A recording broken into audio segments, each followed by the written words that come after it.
नमस्कार, मैं हूं साक्षी राय और आप देख रहे हैं खरी बात।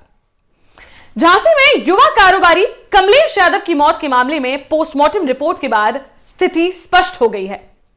बताया गया है कि कमलेश यादव की गोली मारकर हत्या की गई थी। आपको मालूम होगा कि बीती रात झांसी शिवपुरी मार्ग पर रॉयल सिटी के पास कमलेश यादव का शत विशत शरीर पड़ा मिला था। लोगों ने पुलिस को दुर्घटना में किसी के घायल होने की सूचना दी थी।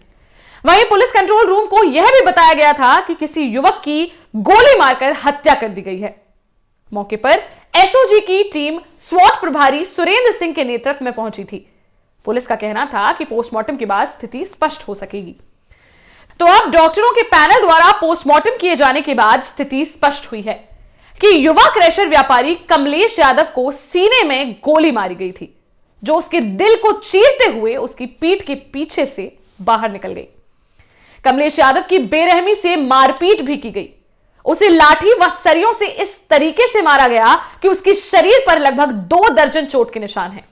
एक हाथ और 6 पसलियां भी टूटी हुई हैं। जो जानकारी हमें मिली है उसके अनुसार मध्य प्रदेश के दतिया जिले के कमरौली गांव के रहने वाले शोभाराम यादव का 31 वर्षीय पुत्र कमलेश यादव पिछले कई वर्षों से रक्सा थाना क्षेत्र के सिजवाहा गांव में करौली माता के मंदिर के पीछे रहता था। उसने ग्वालियर के पास क्रैशर भी लगाया था। कुछ समय पहले ही झांसी के आवास विकास में उसने किसी के साथ साझेदारी में जिम भी खोला था। वह शौकीन मिजाज का था। अच्छी गाड़ियां रखना और अच्छे कपड़े और कीमती जेवरात पहनना उसका शौक था। वह अपने साथ सुरक्षा गार्ड भी रखता था।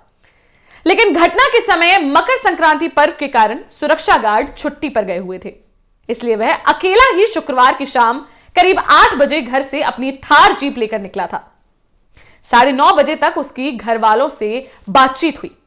इसके बाद उसके साथ यह घटना हो गई। रात्रि लगभग 10 बजे जब उसके चचेरे भाई राहुल ने उसको फोन लगाया तो उसका फोन किसी राहगीर ने उठाकर उसको बताया कि रॉयल सिटी के पास पुल पर कमलेश का एक्सीडेंट हो गया है। पर जब मौके पर पहुंचे और कमलेश को उठाकर मेडिकल कॉलेज ले गए तो डॉक्टरों ने उसे मृत घोषित कर दिया। बताते हैं कि कोई उसकी गोली मारकर हत्या करके शव को सड़क पर फेंक गया। मृतक कमलेश के परिजनों ने बताया है कि उसकी किसी से कोई दुश्मनी नहीं थी। अब उसकी किसने हत्या की है, इसका पता पुलिस लगा रही है। कमलेश अपने घर में पिता की मौत के बाद 2 भाइयों में छोटा था। उसके 2 बच्चे 7 साल की बेटी आरोही और 5 साल का बेटा आरव है, जो पढ़ते हैं, यानी कि पूरा भरा परिवार है। अब पुलिस के सामने यह प्रश्न खड़ा हो गया है कि वह यह पता करें कि कमलेश यादव की हत्या का क्या कारण था। उसे किसने इतनी बर्बरता से मारा और पीटा? क्या उसकी किसी से कोई रंजिश थी, या उसकी कोई व्यापारिक प्रतिद्वंदिता थी, या फिर वह कुछ ऐसे लोगों के संपर्क में था जिनके साथ उसकी बुराई इस सीमा तक थी कि कोई उसकी जान तक ले लेता? यह भी समझना होगा कि उसकी हत्या करने वाले लोगों में से कोई उसकी गतिविधियों की जानकारी रखने वाला, यानी कि कोई नजदीकी भी होगा, जिसको यह पता होगा कि आज कमलेश की सुरक्षा गार्ड नहीं है और वह अकेला ही घर से निकला है। वह अपने मन से कहीं जा रहा था या उसको किसी ने उस जगह पर बुलाया था, इसकी जानकारी उसके मोबाइल की कॉल डिटेल से ही हो पाएगी। उसके मोबाइल और अन्य सामान उसकी थार जीप में ही पड़ा मिला है। लोगों को झांसी के एसएसपी शिवहरी मीना सहित एसपी सिटी विवेक त्रिपाठी और स्थानीय पुलिस से उम्मीद है कि वह अपनी तेज तर्रार कार्यशैली का उदाहरण इस घटना के खुलासे में भी पेश करेगी और जल्दी ही इस हत्याकांड का पर्दाफाश होगा।